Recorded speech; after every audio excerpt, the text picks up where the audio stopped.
শব্দটা এখনো কেউ গালাগাল হিসেবে দেখছে না, সেটা আমি জানি না। হ্যাঁ, 1 মাসের একটা ঘটনায় যদি আমাদের ভুলে যাওয়া উচিত, তাহলে কবে আমরা মানে পেয়ে গেছি আমাদের স্বাধীনতা? আমি তো মানে ক্যালকুলেটই করে ভুলে যাবো আর কি নাম্বার অফ ইয়ার্সটা। তাহলে আর ওগুলোই বা আমরা কেন পালন করছি? তো সেগুলো আমাদের ভুলে যাওয়া উচিত। এই যে আমরা সবকিছু নর্মাল করে দিয়েছি, যে সোনাগাছিতে বা কোনো বেশ্যাপল্লীতে এরকম একটা ঘটনা ঘটলে সেটা নিয়ে চিৎকার, চেঁচামেচি, প্রতিবাদ কোনোটাই মনে হয় না হতো। এটা আমাদের কাছে একটা নর্মাল ব্যাপার। এই মানসিকতা থেকেই কিন্তু এই বীজটার জন্ম হয়েছে, যে একটা মহিলাকে গালাগাল দিতে হলে বেশ্যা কথাটা হচ্ছে সর্বশ্রেষ্ঠ গালাগাল। আমাদেরকে, আমরা মহিলারা, মেয়েরা যারা সিনেমার জগতের সঙ্গে যুক্ত, তাদেরকে তো টার্গেট করে বলা হয় যে তারা বেশ্যা, বা তারা বেশ্যাবৃত্তি করেই তাদের ক্যারিয়ারে এগোয়। আমার 24 বছরের ক্যারিয়ারে আমি বেশ্যা এই কথাটা আমি এতবার শুনেছি যে আমার আর গায়ে লাগে না। আমার মতন অনেকেরই হয়তো আর গায়ে লাগে না, এটা খুব ডেটেড হয়ে গেছে। এই লাস্ট হয়তো 1-2 বছরে কোভিডের পরেই মেয়েদেরকে টার্গেট করে একটা নতুন রকম গালাগাল আমি দেখছি মানুষে দিচ্ছে। সোশ্যাল মিডিয়াটা তো একটা বড় জায়গা, আমাদের চেঞ্জেস কি হচ্ছে সমাজে সেটা দেখার একটা খুব বড় জায়গা। ফেসবুক, ইনস্টাগ্রামটা, টুইটারটাও। আমি আসলে অনেকদিন টুইটারটা চেক করি না, কারণ এই ফেসবুক আর ইনস্টাগ্রামেই যতটা গালাগাল খাই সেটা হ্যান্ডেল করতে করতে আর আরেকটা টুইটারে বা এক্স যেটা হয়েছে সেটা আর খুলে দেখার সময় পাই না। আমি দেখলাম যে যেহেতু আমাদের মানে এই স্লাট শেমড হতে হতে হতে এই কথাটা যখন আমাদের আর গায়ে লাগছে না, লোকজন, এদেরকে মানুষ বলবো না কি বলবো জানি না, কিন্তু লোকজনরা আমাদেরকে আন্টি, কাকিমা, মাসিমা এইসব বলে এইগুলোকে গালাগাল হিসেবে ধরে নিচ্ছে। আমি জানি না কি করে আমাদের এই যে সম্বোধন বা এই যে ডাকগুলো আমাদের বিভিন্ন সম্পর্কে, মাসিমা, আন্টি, জেঠিমা, এইগুলো কিভাবে গালাগালে রূপান্তরিত হয়েছে আমি জানি না। দিদি শব্দটা এখনো কেউ গালাগাল হিসেবে দেখছে না, সেটা আমি জানি না। হ্যাঁ, এত কিছু আমি নিজেই শুনি, এত রকম গালাগাল শুনি রোজ দিন সকালবেলা উঠে, কিন্তু আমি দেখছি যে দিদি বলে কেউ গালাগাল দিচ্ছে না। তো সেটা একটা ভালো জিনিস। সেটা কবে একটা গালাগাল হয়ে উঠবে আমরা জানি না, কিন্তু আপাতত হচ্ছে না।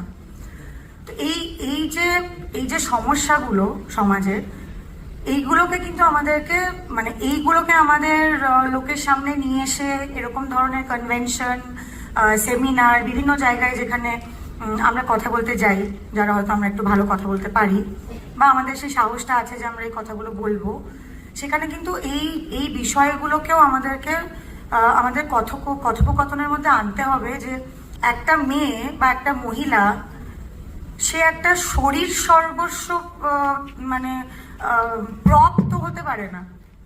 একটা মেয়ে, এই যে রিসেন্ট যে স্ল্যামিং গুলো চলছে সোশ্যাল মিডিয়ায়, এই যে কুণাল বাবু, আরেকজন যিনি ভদ্রলোক, যিনি মুখপাত্র, এরা নাকি মানে আমাদের সরকারের মুখপাত্র, কিন্তু এরা এই মুখ দিয়ে পাতক্রিয়া কর্ম করে।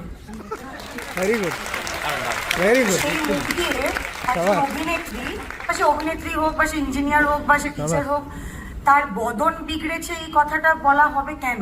মানে তার পুরো এক্সিস্টেন্সে কি বদন ছাড়া আর কিছু নেই? এই যে মেয়েদের যে সবসময় একটা মনে হয় লেবেল দরকার, বিবাহিত না অবিবাহিত, তার শরীর কিরকম, মানে আমি ব্যক্তিগতভাবে খুবই কনফিউজড।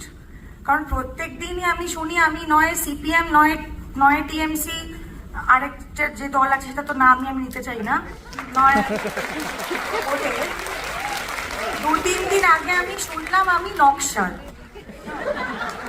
তারপরে আবার অনেকে আমাকে বললো যে না, আমার মতন দেখতে লোকে মেয়েরা নাকি নকশাল করে না। হ্যাঁ, তো কারা কোনটা করবে সেটাও আবার লোকজনই ঠিক করে দেবে। মানে আমি যেহেতু ফর্সা বা আমার চেহারাটা একটু গোলগাল, আমি জিরো ফিগার নয়, বা আমাকে দেখলে মনে হয় না যে আমি খেতে পারি না, সেই জন্য আমি নকশালটা হতে পারবো না। খুব কালো গায়ের চামড়া, খেতে না পাওয়া, অনাহারে প্রায় মরে যাওয়ার মেয়েরাই নকশাল করতে পারে। তারপরে যখন আমি আরেকটু কাল্টিভেট করার চেষ্টা করলাম যে আচ্ছা মানে এই নকশাল ব্যাপারটা কেন শুনছি, তখন আমি শুনলাম যে যেহেতু আমি মহামিছিলে গিয়ে আজাদি বলে চিৎকার করেছিলাম, সেই জন্য নাকি আমি নকশাল। তো স্লোগানগুলো কি কারোর বাপের জমিদারি? কারোর বাবারা কি এই স্লোগানগুলোর মানে নিয়ে রেখেছে কপিরাইট? যে জেএনইউতে বলা হয়েছিল, তাহলে আর মানে আমরা এখন এটা কেন ব্যবহার করতে পারছি? তাহলে গান্ধীজির বলা কথা বা নেতাজির বলা কথা কোনো কিছুই তো আমাদের এখন তাহলে বলা উচিত না, কারণ ওগুলোও তো তাহলে ওনারা কপিরাইট নিয়ে রেখেছেন। বা এই যে আমাদেরকে জানানো হলো যে 1 মাস হয়ে গেছে, মানে ইনাফ ইজ ইনাফ, আর দরকার নেই, যে পারো ভাই সারা বছরের পর বছর ধরে যে আমাদের এখানে সেলিব্রেশন চলতে থাকে, তলে তলে যে লুট হয়ে সবকিছু আমরা মানে অন্তঃসার শূন্য হয়ে যাচ্ছে একটা রাজ্য হিসেবে, সেখানে আমাদেরকে সবসময় বলা হয় যে তোমরা অন্য কিছু নিয়ে ব্যস্ত থাকো। তো ওই 1 মাস হয়ে গেছে, ওই লজিকে যদি আমি যাই, তাহলে তো আমাদের ইন্ডিপেন্ডেন্স ডেও সেলিব্রেট করা উচিত না, তাহলে আমাদের রিপাবলিক ডেও সেলিব্রেট করা উচিত না, তাহলে আমাদের 21শে জুলাইও সেলিব্রেট করা উচিত না, কারণ এগুলো অনেক দিন আগে হয়ে গেছে। 1 মাসের একটা ঘটনায় যদি আমাদের ভুলে যাওয়া উচিত, তাহলে কবে আমরা মানে পেয়ে গেছি আমাদের স্বাধীনতা? আমি তো মানে ক্যালকুলেটই করে ভুলে যাবো আর কি নাম্বার অফ ইয়ার্সটা। তাহলে আর ওগুলোই বা আমরা কেন পালন করছি? তাহলে সেগুলো আমাদের ভুলে যাওয়া উচিত। বাট এই যে মানে প্রত্যেকটা মেয়ে সবসময় যে একটা এই টার্গেট করা হয় তাদেরকে, সেটার থেকে আমাদের যদি বেরিয়ে আসতে হয়, we have to start addressing this issue at our respective homes. এই যে ভাইরা ইয়ার্কি মেরে কথা বললো বা বন্ধুরা ইয়ার্কি মেরে কথা বললো, হ্যাঁ, যে মেয়েদের হয়তো তারা একটু বাস্টি, তাদেরকে যে ইয়ার্কি করে টেম্পো বলা হয়, লাউ বলা হয়, চালকুমড়ো বলা হয়, এইগুলো যখন আমি শুনতে পাচ্ছি, যখন আমার বয়স হয়তো 15 বা 16, বা আমি কলেজে পড়ি বা আমি স্কুলে পড়ি, ওইখানেই দাঁড়িয়ে কিন্তু প্রতিবাদ করে বলতে হবে যে এটা বলতে পারবে না, এই কথাগুলো আমাদেরকে বলা যায় না, বলো না। অন্য কেউ যদি শোনে তাহলে খারাপ ভাববে, তোমার চরিত্র খারাপ ভাববে। আমাকে যদি তুমি শেম করো, আমার চরিত্র খারাপ নয়, তুমি আমাকে শেম করছো, তোমার চরিত্র খারাপ।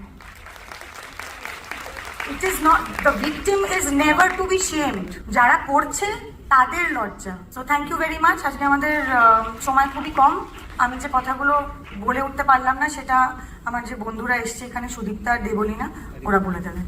Thank you.